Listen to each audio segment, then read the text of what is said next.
Muito boa noite. Uma idosa morreu hoje atropelada por um caminhão na Estrada Nacional número 4. O acidente ocorreu uma semana depois de os residentes da Matola Sé terem colocado barricadas e condicionado o trânsito em protesto contra a ocorrência de acidentes na via.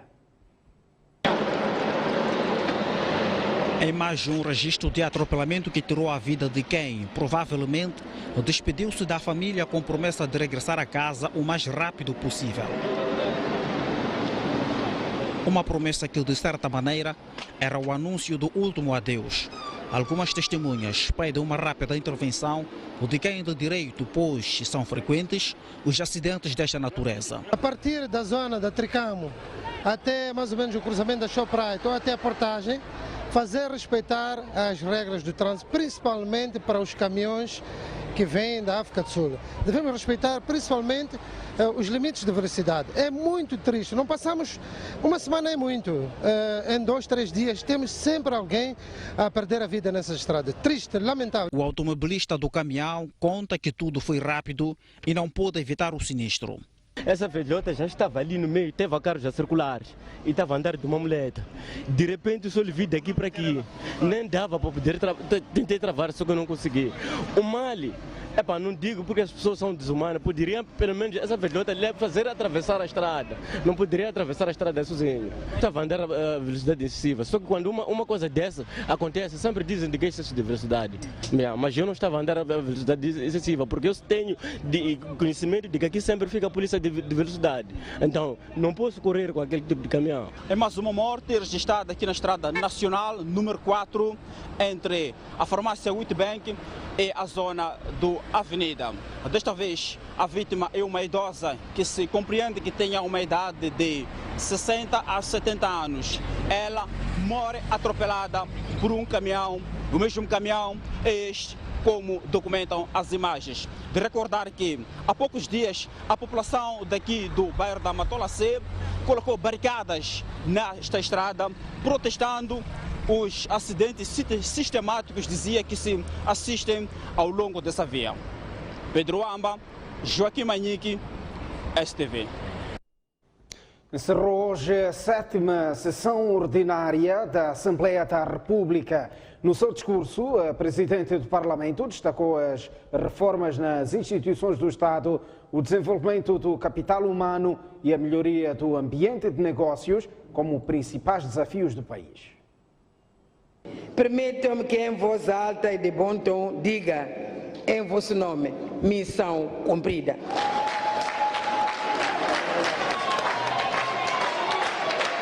Foi assim que terminou a 7ª sessão ordinária do Parlamento, no evento solene que contou com a presença de membros do governo e de outros órgãos do Estado. Encorajamos o governo. Tal como é de hábito, Verônica Macamo fez o encerramento dos trabalhos e destacou a revisão pontual da Constituição da República como um dos principais ganhos da sessão. Estamos, sem dúvida, como dissemos, felizes por termos revisto a Constituição para abrir caminho ao maior processo de centralização no nosso país em prol da consolidação da paz.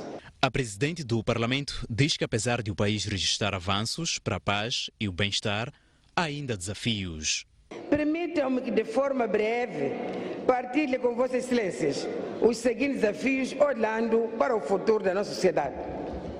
A necessidade de continuarmos a promover reformas institucionais e estruturais, cujo custo-benefício social seja positivo, ou seja, que beneficie maior número de população e que traga sustentabilidade a médio e longo prazo.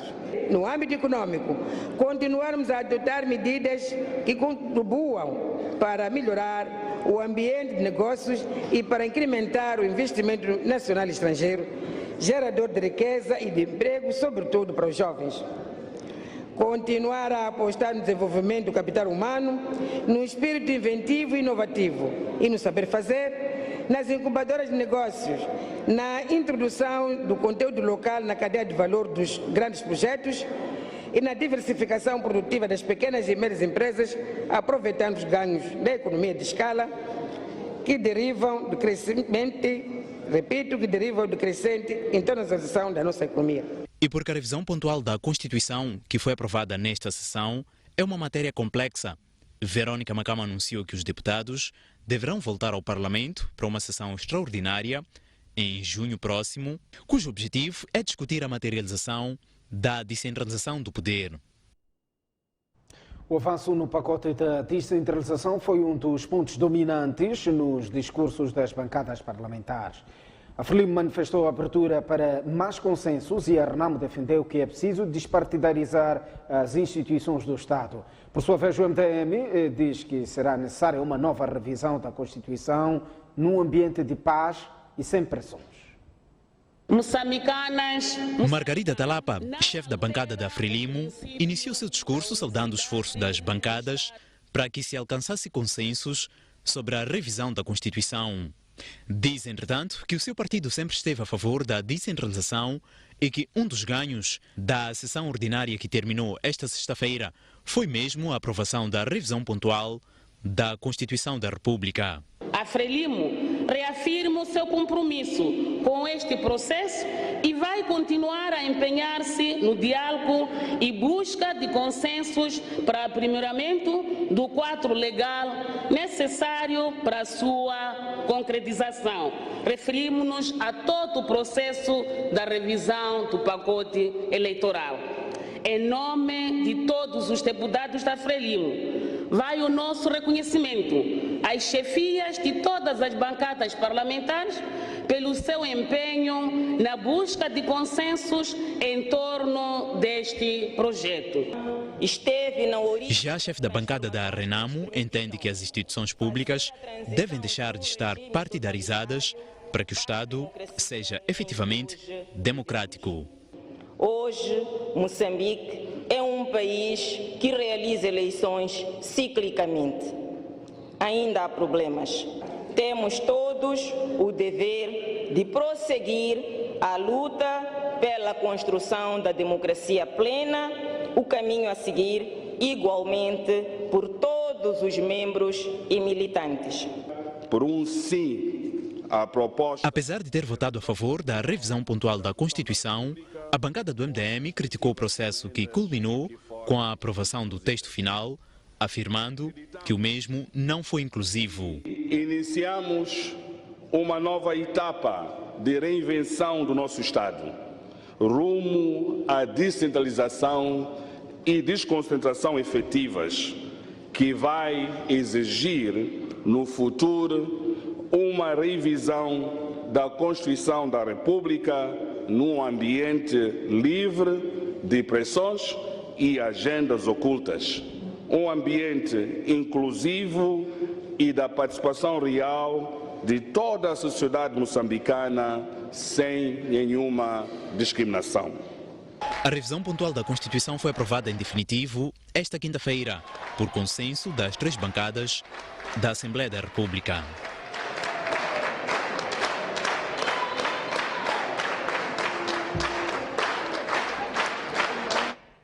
E o Presidente da República considera que o pacote de descentralização da administração pública, que acaba de ser aprovado pela Assembleia da República, deve ser visto como um grande passo rumo ao exercício da democracia multipartidária no país.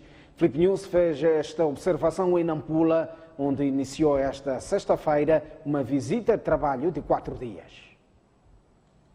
Este momento que marca a chegada do Presidente da República, Filipe News, à província de Nampula. A porta de entrada é o distrito de Nacala Porto. Estamos no aeroporto internacional de Nacala, onde Filipe News foi recebido por uma grande moldura humana, membros do governo e outros que se fizeram a este local para as boas-vindas ao chefe de Estado, que permanecerá durante cerca de 4 dias para percorrer 5 distritos. O programa do Presidente da República iniciou com um comício popular. No encontro com a população, Filipe News falou do pacote de descentralização pública recentemente aprovado pela Assembleia da República, tendo referido que com este ato estão criadas condições para um passo gigantesco em prol da expansão, consolidação e melhoramento da democracia. Já estão criadas suficientes condições para darmos mais um gigantesco passo em prol da expansão, consolidação e melhoramento da nossa jovem democracia. A revisão pontual da Constituição a ser promulgada poderá oferecer-nos uma renovada oportunidade de não apenas aprofundar os processos de descentralização em curso, mas também de fortalecer a paz e a união entre os moçambicanos. À semelhança da bandeira nacional, que cobre a todos, a Constituição nunca deve ser instrumento de desunião e discórdia entre cidadãos da mesma nação. O chefe do Estado disse feliz e reiterou a vontade de continuar a conduzir este processo até a pacificação efetiva do país. Estou feliz por, mais uma vez, os moçambicanos terem provado ao mundo que eles e só eles podem resolver da melhor maneira suas desavenças sem embargo à solidariedade e apoio internacional de que temos vindo a beneficiar. Renovo a minha determinação de conduzir este processo até que o povo se sinta efetivamente em paz. O processo de desarmamento, desmobilização e reinserção deverá ocorrer, pois não será unicamente o pacote de descentralização que garantirá a paz em Moçambique. O figurino já foi incondicionalmente encontrado durante a minha última deslocação a Gorongosa. Com o falecido líder da Renamo, já tínhamos ultrapassado as diferenças e definido as reais prioridades dos militares da Renamo, porque tínhamos a consciência de que se tratava de concluir um processo e não iniciar um novo. No primeiro dia de visita, o Presidente da República procedeu à inauguração de 3 empreendimentos, sendo um hotel e 2 fábricas, uma de cimento e outra de processamento de castanha de caju. Na sua mensagem ao Presidente, a população do distrito de Nacala-Porto disse-se estimulada a prosseguir com determinação no aumento da produção e produtividade. Em mensagem apresentada ao Presidente da República, a população do distrito de Nacala-Porto disse encorajada e estimulada a continuar a trabalhar com determinação no aumento da produção e produtividade. Não obstante, as realizações alcançadas persistem ainda alguns problemas. O processo de desenvolvimento socioeconômico do nosso país não só encoraja-nos, como também nos estimula a prosseguir com maior determinação, aumento da produção e da produtividade. Excelência, a população de Nacala-Porto reconhece o esforço empreendido pelo nosso governo no concernente à resolução dos problemas de falta de água que se viveu nessa cidade. O crescimento da rede escolar a nível da nossa cidade, a reabilitação da estrada desde as bombas do BP e a estátua Eduardo Mondlane. Resista-se também o crescimento da rede sanitária, para além do hospital distrital, fora dos êxitos logrados. Nós sentimos tempos, aponta-se como dificuldade da população nessa cidade as seguintes: subida acentuada de energia elétrica e o combustível, preço elevado de cimento de construção com 2 fábricas dentro do nosso distrito. O chefe do Estado não prometeu soluções imediatas para os problemas apresentados. Assegurou que parte deles são do seu conhecimento e pediu a colaboração da população. Noto as vossas preocupações na mensagem, mas também vinha sabendo, porque falo sempre com o vosso governador, com o vosso administrador, com o vosso presidente do município, os problemas da erosão estão dentro do assunto, a energia, incluindo o custo, também a expansão da energia, centros de saúde, ambulâncias, vias de acesso, incluindo-se os bairros onde há mais erosão. Não são novidades, queremos pedir a vossa colaboração. Aquelas construções nas zonas vedadas, vamos evitar. Ainda em Nacala-Porto, o Presidente da República orientou a sessão do Governo Provincial. Depois de Nacala, Filipe Nunes segue para o distrito de Moxinqual. A corrupção continua a ser um dos grandes obstáculos dos esforços para a promoção de uma governação democrática, desenvolvimento socioeconômico, paz e segurança, como também a observância dos direitos humanos a nível dos Estados-membros da União Africana. A organização, que celebra o 55º aniversário, refere ser imperativo que a impunidade seja tratada com seriedade para se estimular a cultura democrática e assegurar o Estado de Direito. A cidade de Nacala Porto acolheu as celebrações do 55º aniversário da criação da Organização da União Africana, atual União Africana. Os representantes de Moçambique lançaram apelos para o combate à corrupção, um flagelo que continua a afetar o continente africano.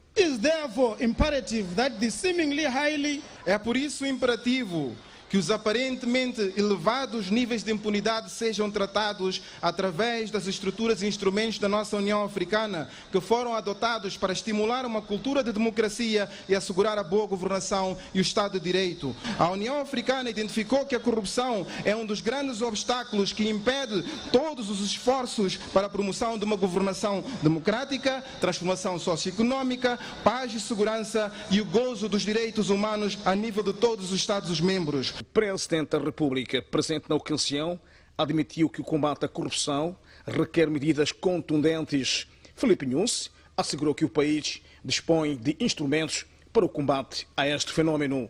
Admitimos que o combate à corrupção requer medidas mais contundentes e uma tolerância zero por forma a encontrar soluções para que a sua prática deixe de ser encarada com naturalidade, porque não se trata de um fenômeno normal. É um crime em relação ao qual não devemos ser complacentes. Para fazer face a este fenômeno, Moçambique introduziu no seu quadro legal instrumentos de elevado significado e alcance no combate à corrupção, com destaque para a Lei de Combate à Corrupção adotada em 2004. O Gabinete Central do Combate à Corrupção apresentou a 7 de março de 2018 o seu plano estratégico para o período 2018-2022, que prevê um agravamento de medidas punitivas contra os prevaricadores. A revisão legislativa deverá privilegiar a punição com multas pesadas e reposição integral dos valores nos crimes de peculato e construção como medida complementar à pena de prisão efetiva. Participaram nas cerimônias centrais do Dia de África, em Nacala Porto, alguns membros do corpo diplomático acreditados em Moçambique.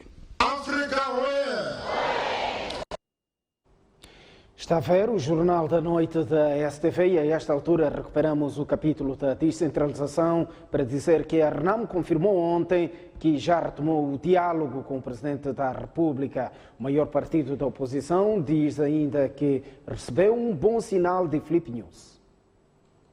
Horas depois de ver aprovada em definitivo a proposta de revisão pontual da Constituição da República, a Comissão Política da RENAMO chamou a imprensa para afirmar que os consensos no Parlamento provam que o diálogo com o Presidente da República retomou e está num bom caminho. Neste momento, o desafio da RENAMO é ver resolvida a questão do desarmamento e desmobilização dos antigos guerrilheiros. Pretendemos que os militares da RENAMO sejam integrados nas Forças Armadas de Defesa e Segurança, sejam integrados na Polícia da República de Moçambique em todos os seus ramos, sejam integrados nos serviços de informação e segurança do Estado. Aqueles que não forem apurados para esse deverão ser integrados na sociedade pelos mecanismos que deverão ser combinados. E este diálogo estamos a continuar. Estamos encorajados e esperamos que chegará num bom termo a curto prazo. A morte do histórico abalou a RENAMO, mas nem por isso o partido deixou de funcionar. E para mostrar essa vitalidade, as delegações da Comissão Política deslocam-se às províncias para moralizar as bases. E por outro lado, preparar as mesmas bases para os eventos que se avizinham, nomeadamente as eleições autárquicas já marcadas para dia 10 de outubro. Estamos felizes porque a cidade nos compreende. Encontramos uma forma que é estatutária do nosso partido, em que tem um coordenador e a Comissão Política, que é o órgão executivo, está a levar a cabo todas as tarefas. Conseguimos hoje fazer com que a revisão pontual da Constituição da República fosse aprovada. Estamos a caminhar. E lá chegaremos. A Comissão Política da RENAMO esteve reunida nos dias 15 e 17 para concertar posições a apresentar na mesa do diálogo político. Em Cabo Delgado, 6 das 7 mesquitas que haviam sido encerradas por terem albergado supostos membros dos grupos fundamentalistas que desde outubro de 2017 protagonizam ataques armados àquela província foram reabertas. A decisão vem depois de se ter provado que as mesmas romperam o contacto com os insurgentes. A reabertura das mesquitas que haviam sido encerradas na sequência de ataques terroristas em Cabo Delgado foi confirmada pelo diretor provincial da Justiça. Segundo Álvaro Júnior, uma vai continuar com as portas fechadas até que a comunidade muçulmana reorganize a liderança da mesquita. No ano passado mesmo reabrimos a mesquita de Chuíba porque fomos ver que de facto já estava ultrapassada a questão de contacto desta mesquita com estes grupos fundamentalistas. Permaneceram encerradas ainda as outras 6, mas já 2 meses atrás reabrimos as mesquitas de Montepuez, as mesquitas de Palma e na semana passada reabrimos a mesquita do Gingone. Então está por reabrir a mesquita do Imbondeiro, na cidade de Pena. Ainda na sequência dos ataques armados, segundo Álvaro Júnior, outras 7 mesquitas foram destruídas por ter sido provado que as mesmas pertenciam aos supostos fundamentalistas. Temos o caso de algumas mesquitas em Mocimba da Praia, algumas em Palma, algumas em Nangade. Essas foram mesmo destruídas. Agora, estas tiveram algum contacto e os próprios membros das mesquitas reconheceram. Por exemplo, temos casos de mesquitas cá em Pemba que alguns dos seus membros morreram. Para além de encerrar mesquitas, o governo instalou vários acampamentos militares para manter a ordem e segurança na província de Cabo Delgado.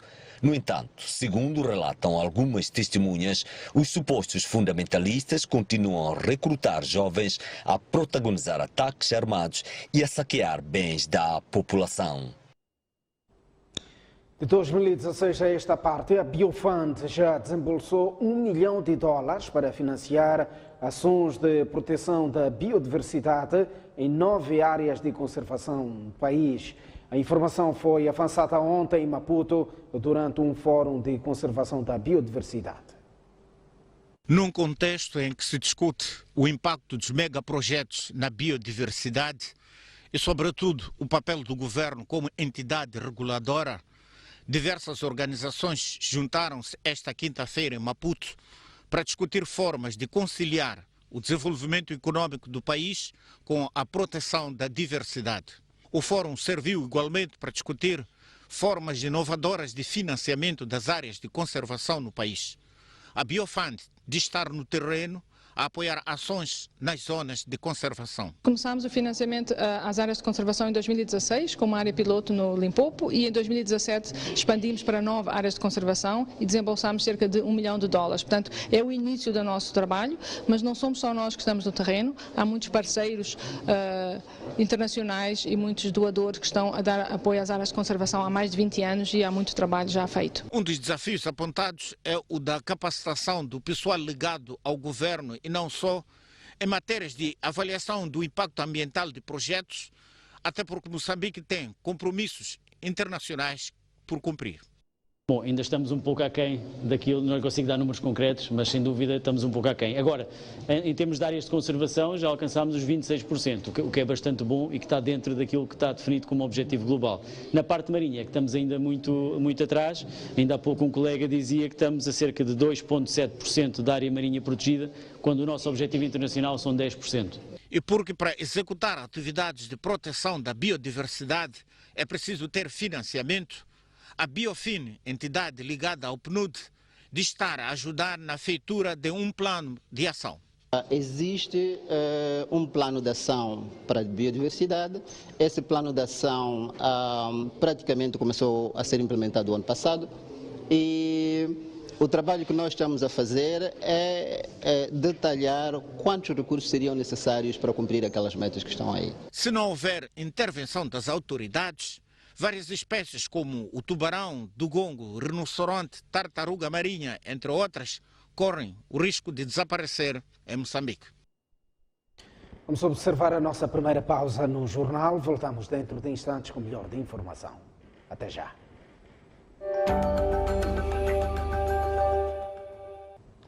A cidade de Tete foi hoje palco do Fórum Empresarial promovido pela CTA. O evento, que juntou perto de 300 participantes de empresas de diversos ramos, serviu para os mesmos exporem as suas preocupações no que toca às dificuldades de financiamento, acesso à energia elétrica e intransitabilidade de algumas vias como fatores que contribuem para o fracasso do ambiente de negócios. Estão nesta sala empresas que operam em diversos ramos econômicos. Pretende-se com o evento buscar soluções para a melhoria do ambiente de negócios ao nível de Tete e não só. Para que seja almejada a fluidez do negócio, há que se melhorar muitos aspectos, na opinião dos homens que trabalham dia a dia no setor empresarial. A semente ela já existe, mas para mim talvez se dassem a assistência técnica aos agricultores. Nós estamos abertos para aquisições, neste caso o transformador, assim como a montagem, a preço mais baixo, mais competitivo. A CTA diz estar ciente destas preocupações que afetam o crescimento de negócios, daí que já tem na manga algumas propostas para solucionar as questões levantadas. O CEP de Tete prestou assistência e assessoria na constituição de associações empresariais, como é o caso das associações dos agricultores de Tsangamo, que integram cerca de 25 membros. Para este ano de 2018, perspectiva-se que o Conselho Empresarial da província prossiga com as consultas e discussão com a Eletricidade de Moçambique em relação às novas ligações, que prossiga na luta para que consigam a redução nas tarifas praticadas. E para impulsionar o ambiente de negócios, a CTA vai lançar em julho próximo a segunda janela de financiamento aos conselhos empresariais e associações nele filiadas. Lembrar igualmente que aos CEPs caberá um valor igual a $30 mil e às associações $20 mil. As ligações empresariais são aqui chamadas no sentido de assegurar o crescimento das empresas locais. A Vale investiu perto de $800 milhões na contratação de pequenas e médias empresas que prestam diversos tipos de serviços, aquela mineradora baseada em Tete. O dado foi tornado público durante a visita esta quarta-feira do presidente da CTA ao empreendimento de capitais brasileiros. Agostinho Vuma, acompanhado por quadros da Confederação de Associações Econômicas, de que é presidente, escalou esta quinta-feira a mineradora Vale, que está a explorar carvão térmico e metalúrgico em Tete. Vuma, depois de visitar as diferentes secções do empreendimento, manifestou a sua satisfação pelo facto de a Vale estar a apostar nas pequenas e médias empresas nacionais. Na componente de ligações empresariais, estamos satisfeitos como CTA e pensamos que a Vale está a fazer um bom trabalho, mesmo antes da aprovação da lei de conteúdo local. Nós agora precisamos de aprimorar as nossas relações, como acordamos com o presidente da Vale, que é para contabilizarmos juntos esse número de empresários das empresas, das pequenas e médias empresas moçambicanas. Outra razão de satisfação de Agostinho Vuma é o facto de ter constatado que a Vale está a cumprir escrupulosamente a legislação ambiental, usando diversas técnicas para evitar a poluição. Há um bom trabalho, vimos a área de rejeitos, a área de tratamento de águas, portanto, brancas e negras, e o reaproveitamento que fazem em relação a essas águas. Portanto, na área de rejeitos, que é o lixo, portanto, proveniente do carvão, vemos uma parte onde é líquida e outra parte onde é sólido. Para Márcio Godoy, PCA da Vale, mesmo com a crise financeira global, Moçambique está na lista dos maiores produtores de carvão, mercê ao esforço conjunto entre a Vale e as empresas de apoio à produção. Para que isso aconteça, nós temos que ter uma cadeia de produção muito bem estruturada, muito forte e de alta produtividade.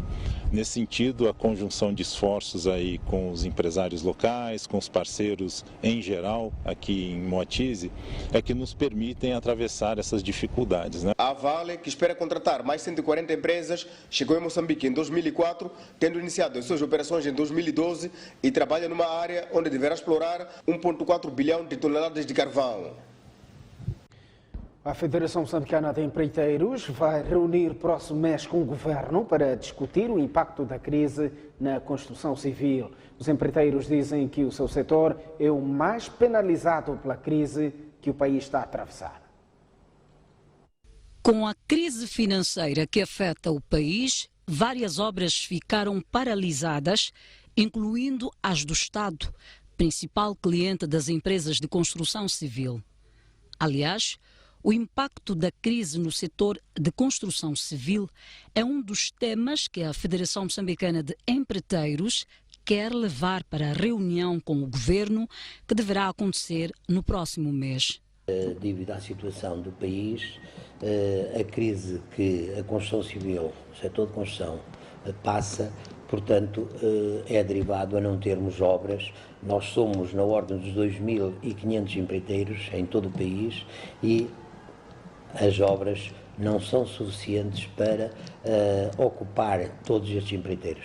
Antes da reunião com o governo, a Federação vai manter um encontro na próxima terça-feira com todos os empreiteiros da cidade e província de Maputo.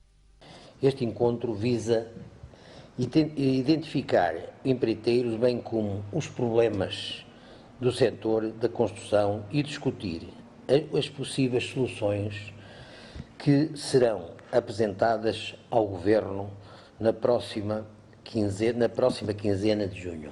Atualmente, a Federação Moçambicana de Empreiteiros conta com mais 600 empresas inscritas. O edil de Maputo procedeu hoje à entrega de 23 autocarros para reforçar o transporte de passageiros. Os autocarros fazem parte do lote recentemente entregue pelo Governo Central. Depois da entrega oficial de 204 autocarros pelo Presidente da República, Filipe Nyusi, esta sexta-feira foi a vez de David Simango fazer a distribuição dos meios pelas rotas da cidade de Maputo.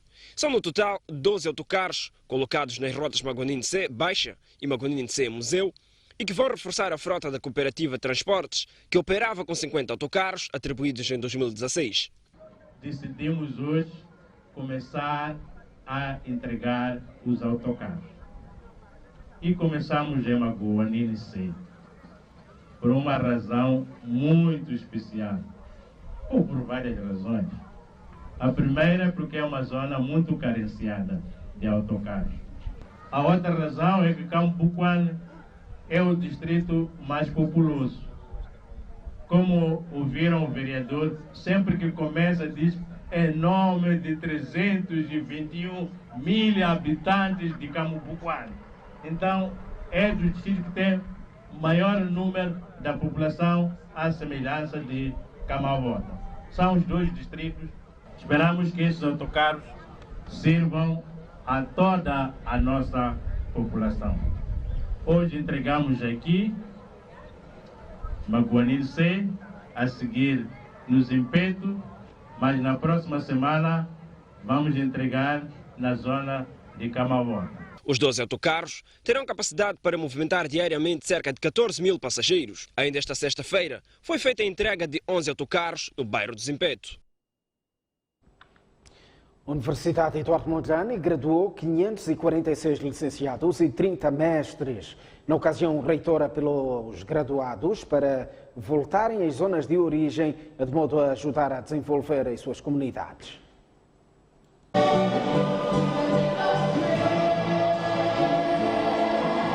Foi uma cerimónia descrita pelo reitor da UEM como de colocação ao mercado de um produto de qualidade oriundo de todas as províncias do país e que leva a marca e a experiência dos 50 anos da Universidade Eduardo Mondlane. É essa qualidade que, até por uma questão de justiça, o reitor da UEM quer que volte às comunidades de origem para fazer a diferença. É nossa expectativa que cedo regressem aos locais de origem e cedo se transformem e sejam reconhecidos como agentes de mudanças rumo a um desenvolvimento sustentável do nosso país. São 30 mestres e 546 licenciados em várias especialidades, incluindo os primeiros 19 em língua de sinais formados no país, que estavam naturalmente felizes pelo fim de mais uma etapa, mas não deixaram de recordar algumas das vicissitudes por que tiveram que passar. Principalmente na medicina, muitos desafios, muitas noites em claro, muitas vezes querer desistir, mas mesmo assim continuar, muitas humilhações passadas no hospital. Representa um momento de alívio, porque foram anos que dedicamos nosso tempo em prol desta causa. E realmente é chegado o momento de contemplar o momento da alegria. Daqui para frente tem muito trabalho, não só em nível de ambição pessoal, como também em nível de ambição coletiva. Falo das próprias sociedades moçambicanas. Durante o meu período de formação tive grandes desafios relacionados com a parte de investigação, uma vez que o meu curso, na verdade, é mais de trabalhar no campo, é mais de fazer investigação na área de saúde, no campo. Um momento muito especial. Foram tantas batalhas travadas e com meu esforço, empenho, dedicação, consegui atingir com aquilo que era o meu objetivo. Entre os graduados cuja cerimônia foi assistida por familiares, amigos e colegas, constam estudantes oriundos de países como Cabo Verde, Quênia e Tanzânia.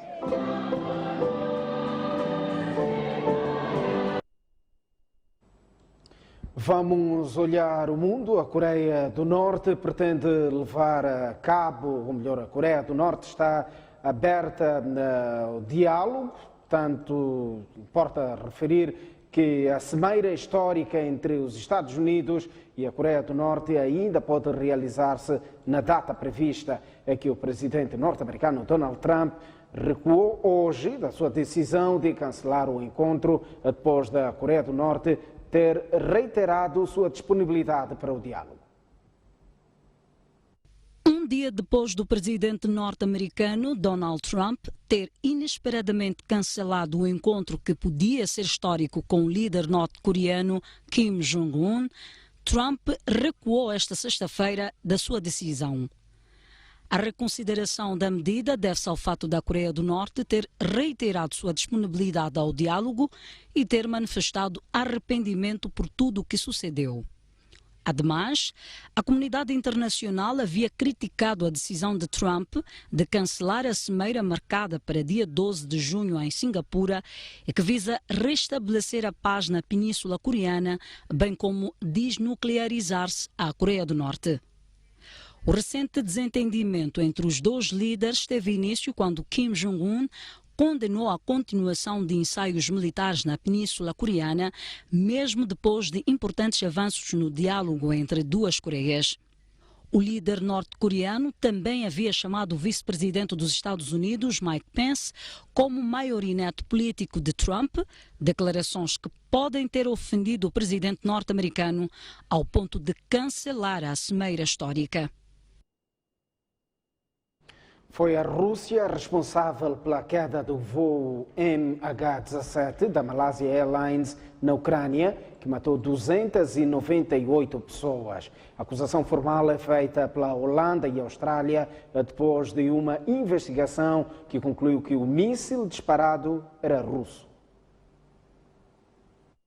No dia 17 de julho de 2014, o avião MH17 partiu de Amsterdão com destino a Kuala Lumpur, tendo sido derrubado no leste da Ucrânia, causando morte de todos os 298 passageiros. Passado 4 anos, a investigação holandesa acusou esta quinta-feira a Rússia de ter sido responsável pelo desastre humano. Segundo a investigação, o míssil disparado pertencia à 53ª Brigada Antiaérea das Forças Armadas da Rússia, tendo mostrado vídeos e fotos como fundamentos desta acusação. As autoridades da Austrália e Holanda pedem que a Rússia tome responsabilidade e a justiça seja feita às vítimas do voo MH17. Os familiares das vítimas da tragédia anunciaram que vão processar o Estado russo perante o Tribunal Europeu dos Direitos Humanos em Estrasburgo. O governo de Kremlin continua a desmentir e acusa a Ucrânia de ter sido responsável pela tragédia. Em 2017, Moscovo utilizou o seu direito de veto no Conselho de Segurança das Nações Unidas, de que goza por ser membro permanente, para impedir a criação de um tribunal internacional para averiguar o caso. Mais um intervalo à vista, mas antes o estado tem para as principais cidades moçambicanas. Maputo amanhã irá registrar uma máxima de 29 graus e uma mínima de 18. Teremos uma máxima de 26 graus em Xaixai e 18 de mínima. Inhambane terá uma máxima de 30 graus e uma mínima de 20. No centro do país, Tete terá uma máxima de 31 graus e uma mínima de 23. 27 graus de máxima são esperados no Chimoio e 14 de mínima. Beira terá uma máxima de 29 graus e uma mínima de 21, enquanto que Quilomane terá uma máxima de 31 graus e uma mínima de 21. No norte do país, a cidade de Lixinga terá uma máxima de 22 graus e uma mínima de 14. Pemba, 30 de máxima e 21 de mínima. Nampula terá uma máxima de 29 graus e uma mínima de 20. Até já. A previsão do tempo é-lhe oferecida pela Índico Seguros. Trata-se de um dos maiores parques do país e do mundo e localiza-se a norte de Moçambique, concretamente na província de Cabo Delgado. É uma das referências quando se fala de turismo e conservação da biodiversidade. E na Conferência Internacional do Turismo, baseado na natureza, consta como uma das áreas de conservação de Moçambique, uma oportunidade para garantir investimentos naquela região. Chama-se Parque Nacional das Quirimbas, é uma área de conservação de Moçambique e ocupa uma área de 7.500 km², abrangendo ecossistemas marinho e terrestre. As principais espécies protegidas incluem grandes mamíferos, tanto terrestres como marinhos. A sua área costeira possui 11 das ilhas mais a sul do arquipélago das Quirimbas, que formam uma ilha quase contínua, sendo separados por canais estreitos, extensões de terra e baías. O Parque Nacional das Quirimbas dispõe de um forte potencial em termos de biodiversidade e de turismo, nomeadamente sobre a parte costeira, que tem um papel motor para o desenvolvimento econômico do conjunto da zona. O parque é composto por águas límpidas e com uma temperatura amena, proporcionando condições para o mergulho. É também reconhecida como uma zona de grande beleza paisagística e importante património histórico que permitiu ao governo submeter a candidatura à Unesco para que aquele local fosse transformado em reserva da biosfera. As imensas riquezas levaram ao desenvolvimento do turismo sustentável, de forma que a atividade trouxesse benefícios para a conservação e desenvolvimento social das comunidades e a regulamentação do turismo para maximizar o rendimento e manter o equilíbrio em desenvolvimento e conservação. A gestão eficaz desta área protegida pode contribuir não somente para a preservação de uma biodiversidade de grande valor, mas desenvolvimento econômico e social das populações locais. Esta é uma das áreas de conservação que parte como os atrativos na Conferência Internacional de Turismo, baseado na natureza, a ter lugar de 7 a 9 de junho próximo em Maputo. Real Madrid e Liverpool defrontam-se amanhã sábado às 20h45, horas de Maputo, na final da Taça, ou melhor, na final da Liga dos Campeões Europeus. Os madrilenos ambicionam a terceira vitória consecutiva na Liga Milionária no Estádio Olímpico de Kiev, na Ucrânia. Dois dos nomes mais importantes do futebol europeu de clubes vão encontrar-se este sábado, com o Real Madrid a ambicionar conquistar o título pela 13ª vez, a terceira consecutiva, frente a um Liverpool que chega à final após 11 anos de ausência e que procura somar o seu 6º título. Um triunfo em Kiev permitirá ao Real Madrid tornar-se na 4ª equipa a vencer 3 vezes seguidas a competição e será o primeiro clube a consegui-lo 2 vezes após vitórias nas 5 primeiras edições da Taça dos Clubes Campeões Europeus entre 1956 e 1960.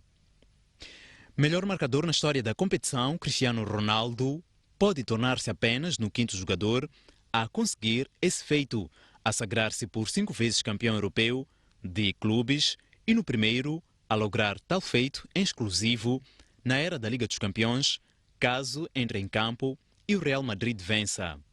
As duas equipas já se defrontaram 5 vezes, sempre na Taça dos Campeões Europeus, com o Liverpool a somar 3 vitórias contra 2 do Real Madrid. A formação inglesa marcou 6 golos e a espanhola 4. Em paralelo, o duelo entre 2 atuais gênios do futebol, Cristiano Ronaldo e Mohamed Salah. Ronaldo marcou 50 golos em 49 jogos pelo clube e pela seleção em 2017, 2018, mais 2 que Salah, que fez 48 golos em 55 partidas. Os 32 golos marcados por Salah são um novo recorde desde que a Premier League conta com 38 jogos, registro extraordinário para um jogador que só chegou ao clube no verão passado. Final emocionante, em perspectiva, este sábado. Muito boa noite, bom fim de semana. É o fim do jornal. As notícias estão em modo permanente na STV Notícias dentro de instantes. Noite informativa. Até lá.